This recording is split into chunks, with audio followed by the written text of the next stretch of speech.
Hello students, welcome back to my channel. कैसे हैं आप सब लोग? आई होप आप सब अच्छे होंगे।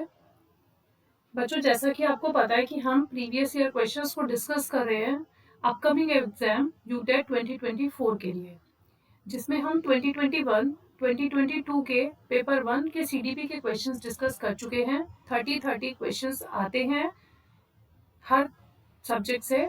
तो सीडीपी के हमने 30 क्वेश्चन 2021 के और 2022 के 30 क्वेश्चंस डिस्कस अपनी प्रीवियस वीडियो में हम कर चुके हैं। आज जो हम डिस्कस करने वाले हैं वो है 2023 के प्रीवियस ईयर क्वेश्चंस, जो पिछले साल पूछे गए थे पेपर 1 में। सीडीपी का पेपर हम लोग डिस्कस कर रहे हैं। तो हम स्टार्ट करते हैं अपना आज का फर्स्ट क्वेश्चन। आज का फर्स्ट क्वेश्चन है,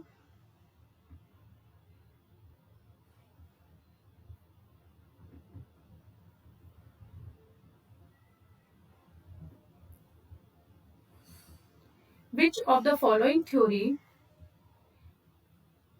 is also known as theory of reinforcement?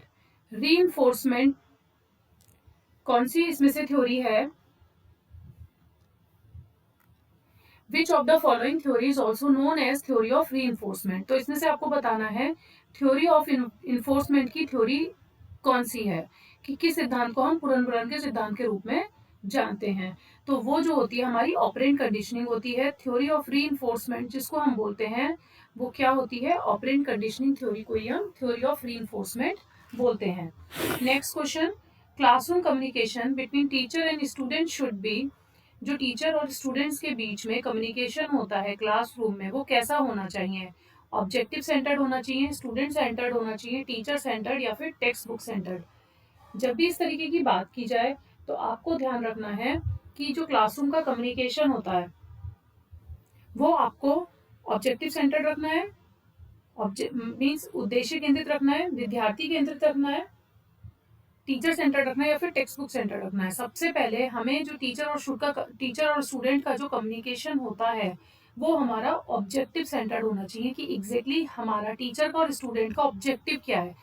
अगर हम यहाँ पर कुछ सीख रहे हैं, कुछ पढ़ रहे हैं, इट मीन्स कि आप यूटेट की तैयारी कर रहे हैं। अगर हमारे और आपके बीच में कोई कम्युनिकेशन होता है तो हमारा मेन ऑब्जेक्टिव होगा कि हमें यूटेट की प्रिपरेशन कैसे करनी है। मेरा उद्देश्य ये होगा कि मुझे कैसे आपको टीच करना है, और आपका उद्देश्य ये होगा कि आपको किस तरीके से पढ़ना है। तो हम दोनों का ही ऑब्जेक्टिव क्या है, टीचर का भी और स्टूडेंट का भी मेन ऑब्जेक्टिव क्या है? To pass out the UTET examination. तो इट मीन्स जो क्लासरूम का कम्युनिकेशन होना चाहिए टीचर और स्टूडेंट्स के बीच में वो ऑब्जेक्टिव सेंटर्ड होना चाहिए। Next question, saying good, very good, excellent to student is. जब हम किसी स्टूडेंट को कहते हैं ठीक, शाबाश या बहुत अच्छा, तो वो क्या होता है? नॉन वर्बल रीइंफोर्समेंट है, वर्बल रीइंफोर्समेंट है, नेगेटिव वर्बल रीइंफोर्समेंट है, या फिर पॉजिटिव वर्बल रीइंफोर्समेंट है। हम बच्चे को किस तरीके से रीइंफोर्समेंट दे रहे हैं? रीइंफोर्समेंट मीन्स कि बच्चों को कुछ पॉजिटिव और कुछ नेगेटिव दोनों ही तरीके से हम रीइंफोर्स करते हैं, पनिशमेंट भी देते हैं और उन्हें रिवॉर्ड भी देते हैं। तो वो रीइंफोर्समेंट कहलाता है, जिसे हम बोलते हैं पुनर्वलन। तो जब हम बच्चों को गुड कह रहे हैं, वेरी गुड कह रहे हैं, तो इट मीन्स हम कुछ बोल रहे हैं, तो वो नॉन वर्बल तो होगा नहीं, ठीक है। अब वर्बली तो हम रीइंफोर्स उसको कर रहे हैं, लेकिन वर्बली में भी वो पॉजिटिव कर रहे हैं या नेगेटिव कर रहे हैं, आपको ये चीज देखनी है। तो जब हम गुड बोल रहे हैं, वेरी गुड बोल रहे हैं और एक्सीलेंट बोल रहे हैं, तो हम कुछ अच्छा यूज कर रहे हैं, अच्छा कह रहे हैं कि आपने बहुत अच्छा किया। तो आप उनको नेगेटिव नहीं रीइंफोर्स कर रहे हो, आप वर्बल भी हो और पॉजिटिव भी हो, इसलिए आपका आंसर होगा पॉजिटिव वर्बल रीइंफोर्समेंट। हर वीडियो में मैं आपको यही बता रही हूँ कि किस तरीके से आप एलिमिनेशन को यूज करके क्वेश्चन के फाइनल आंसर तक पहुंच सकते हैं। तो positive verbal reinforcement is your correct answer. Question number 4 है, counselling does not include. Counselling क्या होता है? परामर्श। किसी से हम कहते हैं काउंसलिंग, करियर काउंसलिंग होती है, डॉक्टर से भी हम काउंसलिंग करते हैं, मीन्स किसी चीज के बारे में परामर्श लेना। जैसे अगर करियर काउंसलिंग की बात की जाए कि हमें अपने लाइफ में, अपने फ्यूचर में क्या करना है, तो आपको एक वही बंदा गाइड कर सकता है जो उस चीज में एक्सपीरियंस होगा, जिसे उस चीज की नॉलेज होगी। अगर आपको किसी मेडिसिन से रिलेटेड कुछ पूछना है, कुछ आपको कोई प्रॉब्लम है, बीमारी है, तो उसकी काउंसलिंग कौन करेगा? डॉक्टर करेगा। आप डॉक्टर से उसका परामर्श लेंगे, ठीक है। तो इसी तरीके से काउंसलिंग में क्या इंक्लूड नहीं होता है वो आपको बताना है। अंडरस्टैंडिंग चिल्ड्रंस पर्सपेक्टिव, अब हम यहाँ पे एजुकेशन की बात कर रहे हैं, तो काउंसलिंग जब हम बच्चे की करते हैं तो बच्चे के दृष्टिकोण को समझते हैं, yes. Listen to children patiently, बच्चों को बहुत ध्यान से सुनते हैं, धैर्यपूर्वक सुनते हैं, yes. Discipline children, friendly discussion with children, या बच्चे से मित्रता पूर्वक बातचीत करते हैं, ये सब सही है। लेकिन जो बच्चों को डिसिप्लिन में रखना, ये काउंसलिंग का एक फैक्टर नहीं होता। Discipline children is not including, does not include in counselling. तो disciplining children is the part of, is not the part of counselling. तो आपका ये आंसर फाइनल आंसर है, डिसिप्लिनिंग चिल्ड्रन।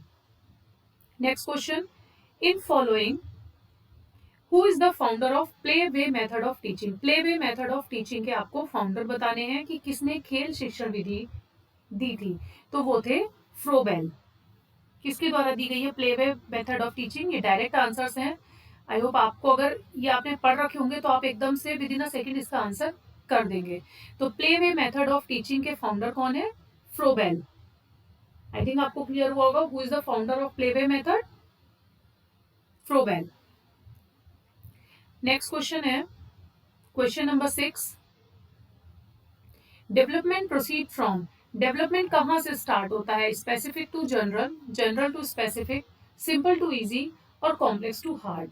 तो इन चारों में से आपको बताना है कि डेवलपमेंट, जो विकास जो है वो आगे जो बढ़ता है वो कैसे बढ़ता है आगे। वो पहले जनरल होता है, फिर वो स्पेसिफिक होता है, सामान्य से विशिष्ट की ओर डेवलपमेंट बढ़ता है। तो ये बात आपको याद रखनी है। इनके और भी नाम होते हैं। स्पेसिफिक टू जनरल आता है इंडक्टिव मेथड में। आप मेरी प्रीवियस वीडियो चेकआउट कीजिए, आपको उसमें सब मिलेगा। इंडक्टिव क्या होता है, डिडक्टिव क्या होता है। मैं इसीलिए वीडियोस नहीं ला रही हूँ पर्टिकुलर टॉपिक्स पर, क्योंकि मैं वो सब डिस्कस कर चुकी हूँ आप लोगों के साथ। शॉर्ट्स में भी डिस्कस किए हैं मैंने, और वीडियोस, कंप्लीट वीडियोस भी बना के डिस्कस करी हैं। आप मेरे चैनल पर जाइए, सर्च कीजिए, इंडक्टिव और डिडक्टिव के नाम से आपको वीडियोस मिल जाएंगी। तो specific to general inductive method होता है, और general to specific deductive method होता है। तो जो विकास बढ़ता है, विकास आगे बढ़ता है सामान्य से विशिष्ट की ओर।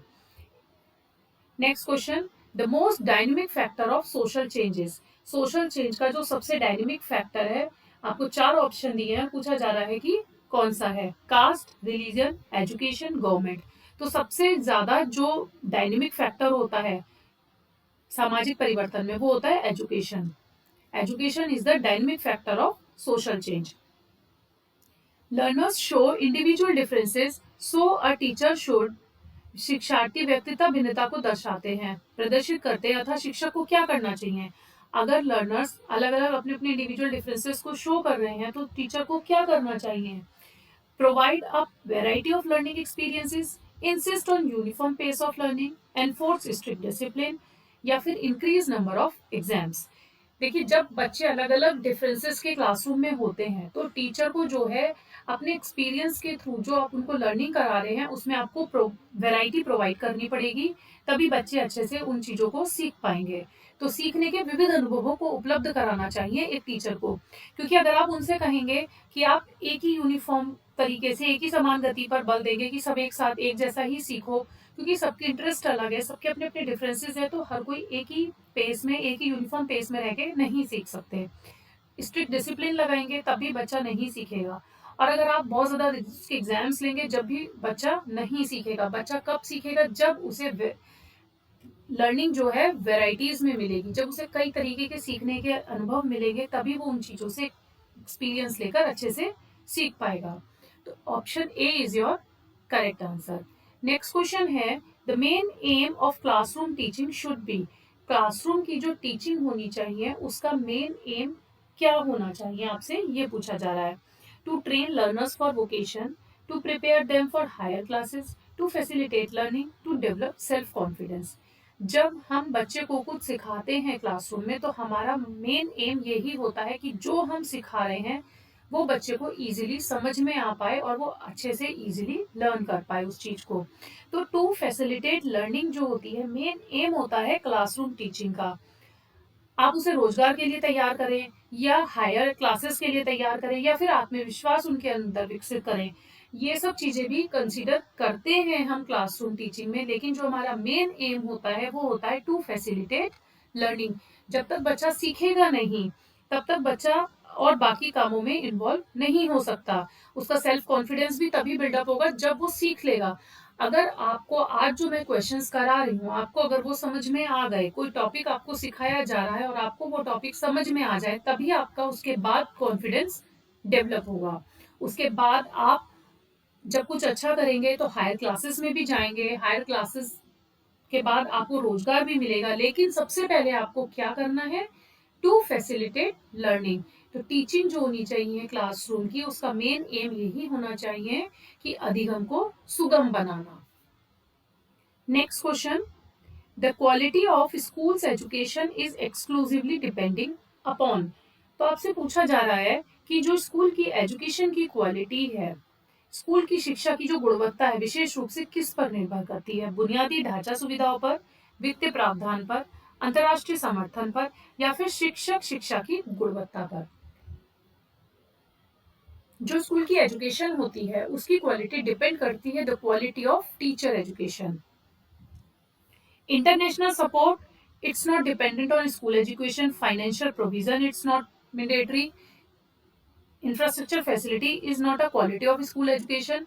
मेन जो होती है स्कूल के एजुकेशन की क्वालिटी डिपेंड करती है आपके टीचर की एजुकेशन की क्वालिटी पे, क्योंकि आपको जितनी अच्छी आपके टीचर की एजुकेशन होगी, जितनी अच्छी क्वालिटी उसके टीचर की आपके टीचर के एजुकेशन की होगी, उतना ही अच्छा वो आपको भी गाइड कर पाएंगे। तो क्वेश्चन नंबर 10 का option D is the correct answer. Next question है, अ गुड टीचर मस्ट। एक गुड टीचर, एक अच्छे अध्यापक से क्या अपेक्षा की जाती है? एक अच्छे अध्यापक से अपेक्षा की जाती है provide good class notes to students, no. Allow students to prepare their notes themselves, no. Develop mastery of subjects among learners, no. Give spark for thinking to students. It's the positive thing कि बच्चों में आपको एक thinking develop करनी है, कि spark होना चाहिए बच्चे में। आप बच्चे को कुछ सिखा रहे हो तो बच्चों के चिंतन को आपको उत्प्रेरित करना है, मीन्स उनकी थिंकिंग पावर को बढ़ाना है कि वो खुद से सोच और समझ पाए। सिर्फ नोट्स बनाने से, या उनसे कहें कि आप नोट्स खुद से तैयार करें, या आप नोट्स प्रोवाइड कर रहे हैं, या फिर खाली बच्चे की सब्जेक्ट में मास्टरी होने से, मास्टरी दिलवाने से एक आप अच्छे अध्यापक नहीं बनते हैं। एक गुड टीचर कौन होता है? एक गुड टीचर वही होता है जो अपने स्टूडेंट्स में एक थिंकिंग पावर को अपग्रेड कर सके। Give spark for thinking to students is the correct answer. Next question है, for the language development of a child it is important to.